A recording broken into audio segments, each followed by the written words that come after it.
और वो लोग जो ख़ास तौर पे गंदी जगहों पे जाते हैं, प्रोफेशनल जगहों पे जहाँ पे लोग पैसे दे के ताल्लुक़ बनाते हैं, तो उन ख़वातीन के अंदर या उन मर्द अगर पेशाब में से पी पाए या फिर अगर पेशाब जल के आए या दर्द के साथ पेशाब आ रहा है, तो इस बीमारी को उर्दू में सोजाक कहते हैं और मेडिकल लैंग्वेज में इसको गोनोरिया कहा जाता है या इसको समटाइम गोनोरिया भी प्रोनाउंसिएट किया जाता है। तो आज हम बात करेंगे गोनोरिया के बारे में।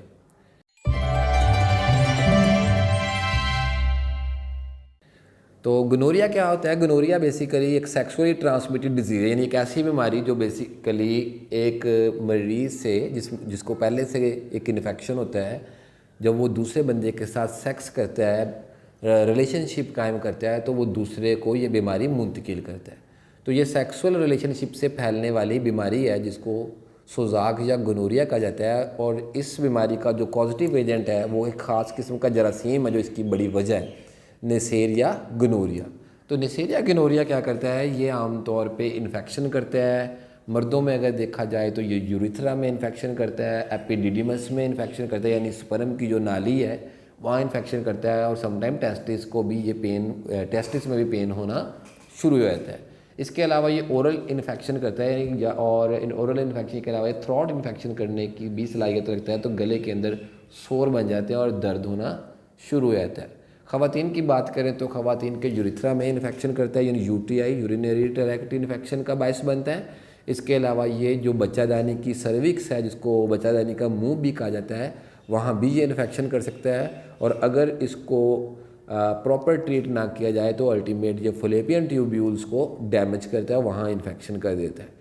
और अगर कॉम्प्लिकेशंस की बात की जाए तो आम तौर पे पेशेंट जो है इसका सही तरीके से या सही बंदे से ट्रीटमेंट नहीं ले रहे होते, जिसकी वजह से कॉम्प्लिकेशंस आती हैं। और सबसे बड़ी जो कॉम्प्लिकेशन इसमें आती है कि मर्द और ख़वातीन दोनों को ये बांझपन करने की सलाहियत रखता है, यानी वो सारी ज़िंदगी औलाद से महरूम रह सकते हैं।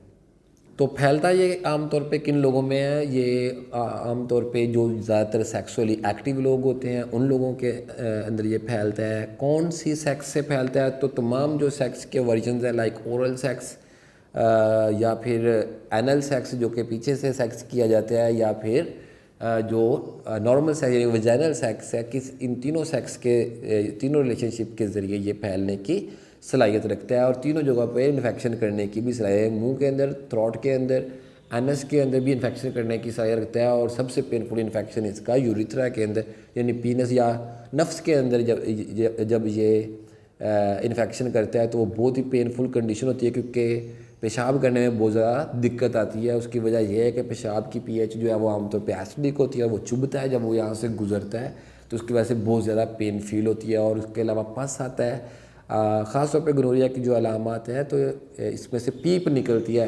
मर्दों में अगर देखा जाए तो उनके नफ्स से पीप निकलती है, औरतों में अगर देखा जाए तो उनकी वजाइना से भी पीप निकल सकती है और यूरिथ्रा से भी निकल सकती है। इसके अलावा जब ख़वातीन के अंदर जो स्पेशल डेज़ हैं, मेंसेस के दिन हैं, उन दौरान अबनॉर्मल ब्लीडिंग भी हो सकती है। तो ये कुछ ख़ास अलामात होती हैं गोनोरिया की। तो प्रिवेंट कैसे किया जा सकता है? तो अगर हम ये देखें कि हम किस तरह से इससे बच सकते हैं, तो सबसे पहले तो ये कि आप अपने पार्टनर के अलावा किसी के साथ रिलेशनशिप जो है वो कायम ना कीजिए।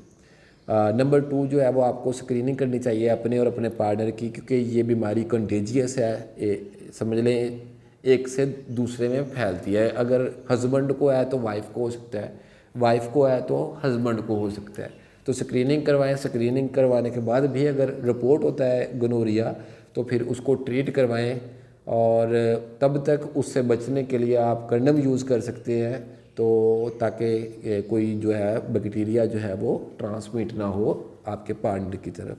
दूसरा, ये उन लोगों में ज़्यादा फैलता है जो एक से ज़्यादा पार्टनर रखते हैं। अगर आप या ये उन लोगों में ज़्यादा फैलता है जो एक से ज़्यादा लोगों के साथ जो है वो ताल्लुक़ बना रहे होते हैं।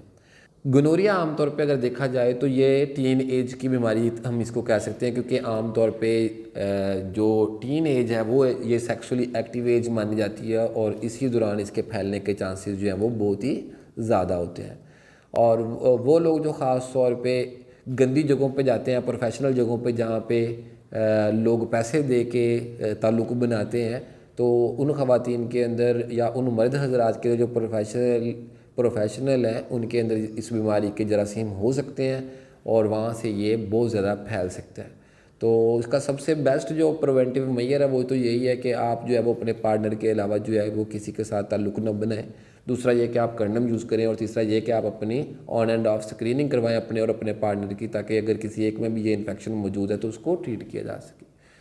अब हम आते हैं इसके ट्रीटमेंट की तरफ। तो ट्रीटमेंट में मैं आपको बताता चलूँ, आमतौर पे लोग इसको देसी अद्वियात के ज़रिए या फिर एलोपैथिक अद्वियात में ट्रीट करने की कोशिश करते हैं। आमतौर पे मेरा ये मानना है कि ये बीमारी जो है इन दोनों किस्म की अद्वियात से सप्रेस हो जाती है लेकिन ख़त्म नहीं होती।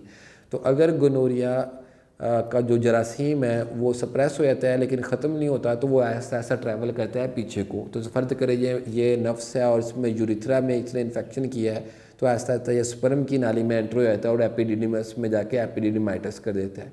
इसी तरह ख़वातीन में ये ख़ास किस्म की डिज़ीज़ करता है, जैसे पेल्विक इन्फ्लेमेटरी डिज़ीज़ कहता है PID, और उसमें ख़ास किस्म के जो अलामात है उसमें पेट के अंदर लोअर एब्डोमेन में पेन होना, दर्द होना, और इसमें ख़ास तौर पे जो यूट्रस है उसके अंदर उसके सर्विस के ऊपर इन्फेक्शन है होता है, और फिर देन फिलिपियन ट्यूब्यूल्स के अंदर जहाँ अंडा दानियों से अंडा आता है ओवरी से, उन नालियों के अंदर बेसिकली इन्फेक्शन हो जाता है, तो उससे बांझपन होता है। तो मर्दों का बांझपन में ये स्पर्म को ख़त्म कर देगा, औरतों के बांझपन में ये अंडे की जो नॉर्मल डेवलपमेंट है और उसकी जो नॉर्मल ट्रांसपोर्ट है यूट्रस की तरफ, उसको ये रोक देता है। तो इसका जो बेस्ट वे है इसको ट्रीट करने का वो होम्योपैथी है। होम्योपैथी के ज़रिए इसको बेहतरीन तरीके से इसको जड़ से ख़त्म किया जा सकता है, या समझे अंदर से निकाला जा सकता है। तो कौन सी मेडिसिन है जो होम्योपैथिक में आमतौर पे गोनोरिया के लिए इस्तेमाल की जाती हैं? उसमें जो सबसे अहम मेडिसिन है वो कैंथेरिस है। कैंथेरिस को आमतौर पे 30% में इस्तेमाल करते हैं, 5 से 7 कतरे 2 घूंट पानी में मिक्स करके 3 टाइम।